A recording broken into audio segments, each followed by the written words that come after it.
नमस्कार बच्चों, जैसा कि आपने पिछले व्याख्यान में पढ़ा, मौर्य साम्राज्य की प्रस्तावना और उसके अंतर्गत हमने पॉइंट लिया था मौर्य साम्राज्य के ऐतिहासिक स्रोत, यानी कुछ ऐसे स्रोत जिससे हमें मौर्यकालीन शासन व्यवस्था की जानकारी मिलती है। तो उसमें हमने देखा कि हमने पढ़ा एक तो अभिलेख और एक साहित्यिक सामग्री। आज हम लेते हैं विदेशी स्रोत। यूनानी रोमन लेखकों के विवरण से मौर्यकालीन इतिहास व संस्कृति का ज्ञान प्राप्त होता है। यूनानी लेखकों ने चंद्रगुप्त मौर्य के लिए सेंडोक्रोटस तथा एंडोक्रोटस का नाम प्रयोग किया है। आप नोट करेंगे, कई बार एग्जाम में आता है किस मौर्य शासक के लिए सेंडोक्रोटस तथा एंडोक्रोटस का नाम लिया जाता है, तो इसका उत्तर है चंद्रगुप्त के लिए। सर्वप्रथम विलियम जोन्स ने इन नामों का तादमेय चंद्रगुप्त से स्थापित किया था। इससे ये महत्वपूर्ण निष्कर्ष निकालने में सहायता मिली है कि चंद्रगुप्त मौर्य जो प्रथम था, चंद्रगुप्त प्रथम मौर्य समकालीन किसका था? सिकंदर का। सिकंदर के समकालीन लेख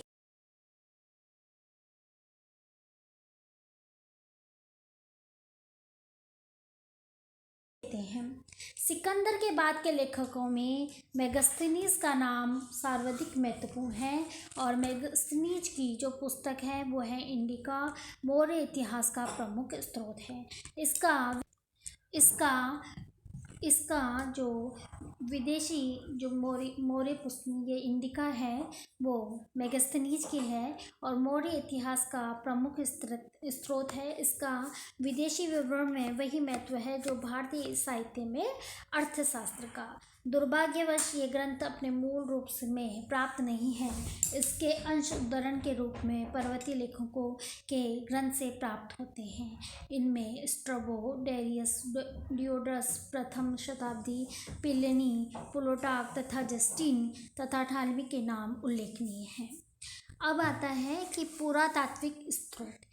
विगत 50 वर्षों में अनेक मौर्यकालीन स्थलों के पुरातात्विक उत्खनन हुए हैं, यानी खुदाई में जो पुरातात्विक यानी जो पुराने जो हमें चाहे उसमें भवन कह लीजिए, ग्रंथ कह लीजिए, तो उसमें पुरातात्विक उत्खनन हुए हैं, यानी खुदाई हुई है। उसमें जो मिला है वो पटना के निकट कुम्हार तथा बुलंदी नाग के उत्खनन से मौर्यकालीन भव्य राजप्रासाद यानी राजा का महल है के अवशेष मिले हैं, जो मेगस्थनीज के विवरण से मेल खाते हैं। राजगृह, कौशाम्बी, पाटलिपुत्र, हस्तिनापुर, तक्षशिला आदि स्थानों में हुए उत्खनन से मौर्यकालीन भौतिक जीवन के बारे में जानकारी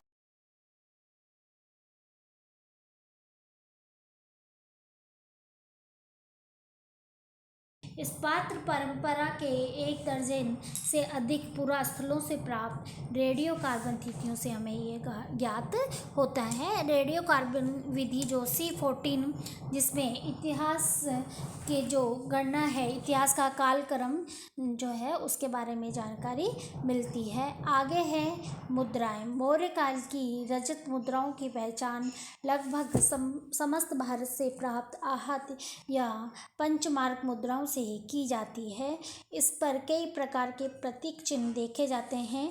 इस काल के सिक्कों पर राजा का नाम अंकित नहीं है, परंतु मौर्य काल के सिक्के इस दृष्टि से महत्वपूर्ण थे कि इनका प्रचलन एक केंद्रीय प्राधिकरण द्वारा दिया जाता है, क्योंकि इन चिन्हों में एक रूपता है। मौर्य सिक्कों पर प्रतीक चिन्ह मिलते हैं, जैसे मेहराबों पर अर्धचंद्र एक मौर्य प्रतीक माना गया है। कौशाम्बी की धारणा है कि तक्षशिला निधि से प्राप्त प्रारंभिक सिक्कों की तुलना में उत्तरकालीन मौर्यों के सिक्कों पर ज़्यादा मिलावट है। संभवतः जिन नए प्रदेशों को साम्राज्य में मिलाया गया उनमें मिश्रित धातुओं की मुद्राएं प्रचलित थी एवं मौर्य ने इनको जारी रहने दिया। कौशाम्बी के विचार में 3 अंडाकृतियों एवं स्पर्श रेखा का चिन्ह अशोक का प्रतीक है, क्योंकि बड़ी मात्रा में पाए गए हैं जो लंबे कार्यकाल को अंकित करते हैं। मेहराबों पर मोर का चिन्ह है, वो बिंदुसार का प्रतीक माना गया है। भेरू, चंद्र एवं मयूर चिन्ह प्राय मौर्य सम्राटों द्वारा प्रयोग में लाए गए। उस काल में सुसंगठित टकसाला यानी जहाँ पे सिक्के ढलते थे उसको कहा गया है टकसाला की व्यवस्था रही होगी।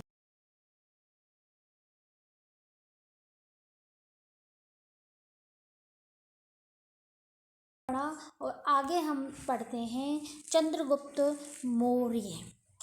चंद्रगुप्त मौर्य, चंद्रगुप्त द्वितीय के बारे में आगे पढ़ोगे आप। पहले हैं चंद्रगुप्त मौर्य, जिसका शासनकाल है 322 ईसा पूर्व से 298 ईसा पूर्व, 322 ईसा पूर्व से 298 ईसा पूर्व। मौर्य साम्राज्य का संस्थापक सम्राट इतिहास में चंद्रगुप्त मौर्य के नाम से विख्यात है। चंद्रगुप्त भारत के उन महानतम सम्राटों में से हैं जिन्होंने अपने व्यक्तित्व तथा कृतियों से इतिहास के पृष्ठों में क्रांतिकारी परिवर्तन उत्पन्न किए। उसका उदय वस्तुतः इतिहास की एक रोमांचकारी घटना है। देश को मकदूनी दास्ता से मुक्त करने तथा नंदों के घृणित एवं अत्याचारपूर्ण शासन से जनता को राहत दिलाने और देश को एक राजनीतिक सूत्र में संगठित करने का श्रेय इसी ख्यातनाम मौर्य सम्राट को प्राप्त है। तो यहाँ पर आपने देखा मौर्य सम्राट के कुछ अंश अब हैं, इसको आप विस्तृत रूप से पढ़ेंगे। सबसे पहला है इसका प्रारंभिक जीवन। भारतीय इतिहास के अनेक महान व्यक्तियों के समान चंद्रगुप्त मौर्य का वंश भी अंधकारपूर्ण है। इसकी उत्पत्ति के विषय में ब्राह्मण, बौद्ध तथा जैन ग्रंथों में परस्पर विरोधी विवरण मिलते हैं। फलस्वरूप उसकी जाति का निर्धारण भारतीय इतिहास में एक जटिल समस्या है। मौर्यों की उत्पत्ति के संबंध में विद्वानों ने भिन्न भिन्न मत प्रतिपादित किए, जिनमें मुख्यतः निम्न है। पहला है शुद्र उत्पत्ति। ब्राह्मण ग्रंथ, मुद्रा राक्षस, विष्णु पुराण,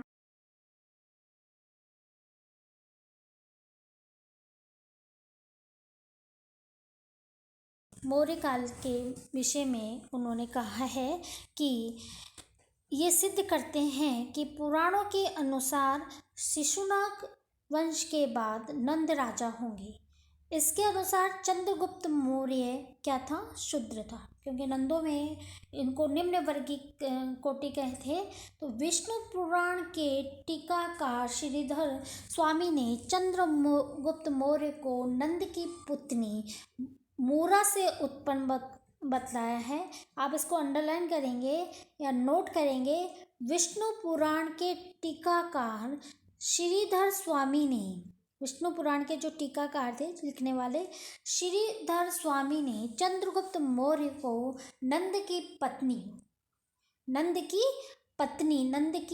मूरा से उत्पन्न बताया है। मूरा से उत्पन्न होने के कारण ये क्या कहलाए? मौर्य। एक तो ये लॉजिक है। दूसरा है मुद्रा राक्षस में चंद्रगुप्त को नंद का पुत्र बतलाया है तथा चंद्रगुप्त को वर्षल भी कहा गया है। कुछ विद्वान इसका अर्थ शूद्र मानते हैं।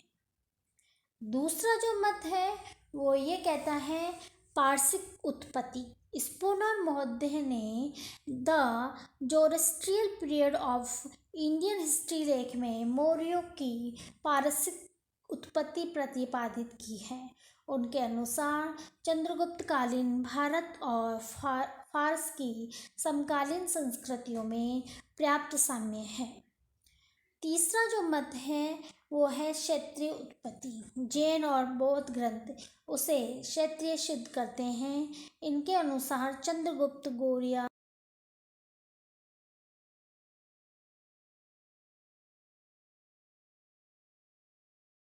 में उत्कीर्ण मौर्य की आकृति से हो जाती है। चौथा है वैश्य उत्पत्ति। रोमिला थापर मौर्य को वैश्य कुलीय मानती है। अपने पक्ष पोषण में वे रुद्रदामन के जूनागढ़ लेख को उद्धृत करती है, जिसमें मौर्य सम्राट चंद्रगुप्त के एक प्रांतीय अधिकारी का नाम पुष्यगुप्त मिलता है। प्रोफेसर किलहन पुष्यगुप्त को चंद्रगुप्त का बहनोई मानते हैं। थापर के अनुसार गुप्त उपाधि वैश्यों द्वारा धारण की जाती है, अतः चंद्रगुप्त को वैश्य मानना चाहिए। केवल पुष्यगुप्त के संबंध के आधार पर चंद्रगुप्त के वंश का निर्धारण नहीं किया जा सकता है। विष्णुगुप्त कौटिल्य गुप्त वैश्य नहीं ब्राह्मण था, अतः वैश्य की उत्पत्ति के मत को प्रमाणित नहीं माना जा सकता। अंततः आर के मुखर्जी का कथन है कि चाणक्य को इस बात को अपना तत्कालीन एवं अप्रिय कर्तव्य समझा जाता है कि वह शूद्र राजाओं के शासन का यथाशीघ्र उन्मूलन कर, क्योंकि देश के आध्यात्मिक, सांस्कृतिक व सैनिक हित उनके हाथों में नहीं सौंपे जा सकते। अतः मौर्य को शूद्र नहीं वरन क्षत्रिय मानना ही न्यायप्रिय व तर्कसंगत है। चंद्रगुप्त मौर्य के प्रारंभिक जीवन के बारे में परंपराएं ही अधिक हैं और ठोस प्रमाण कम है। इस संबंध में चाणक्य चंद्रगुप्त कथा के अनुसार अंतिम नंद शासक धनानंद द्वारा अपमानित किए जाने पर चाणक्य ने उसे समूल नष्ट करने का प्रण किया। संयोग वंश विंध्याचल के जंगलों में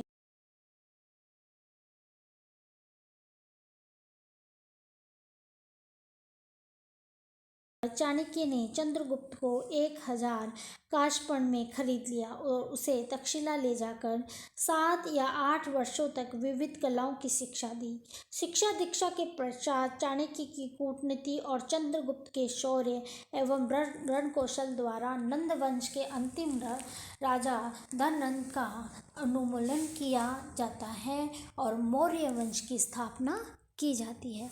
तो यहाँ पर आपने देखा कि जो चंद्रगुप्त था उसका जो प्रारंभिक जीवन है वो अंधकार में है।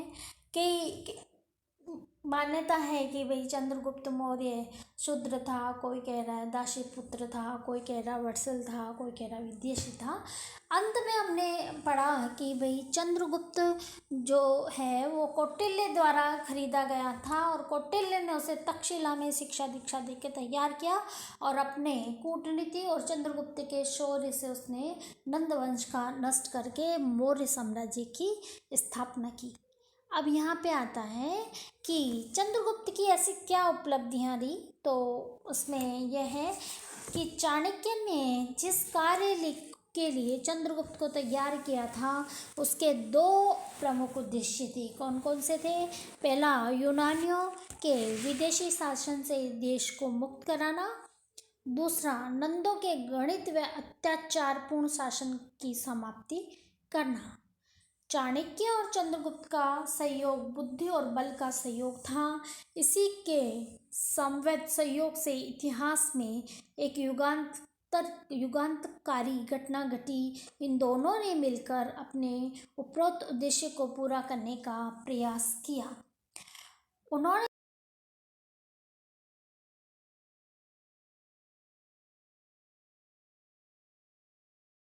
वर्गों में थे। आप इसको नोट कर लेंगे कि अर्थशास्त्र के नियमों के अनुसार कितने वर्गों में थे।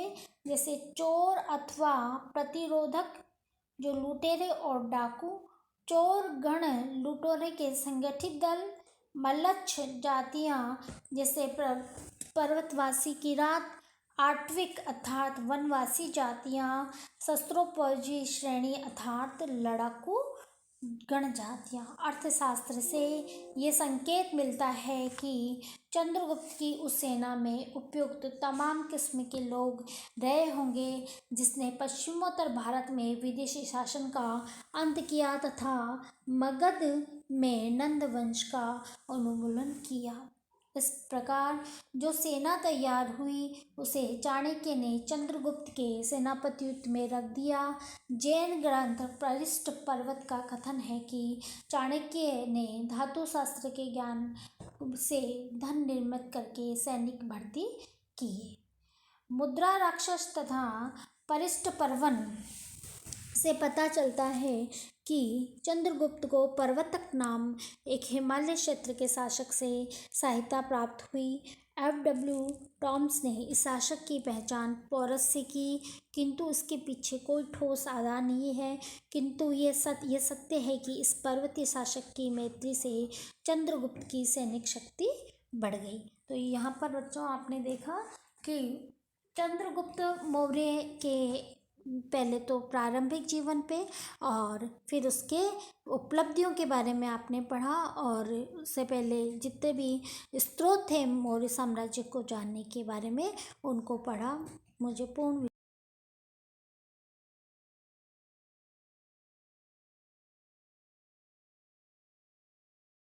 छोटे छोटे प्रश्न भी इसमें से निकालेंगे और याद करेंगे। धन्यवाद।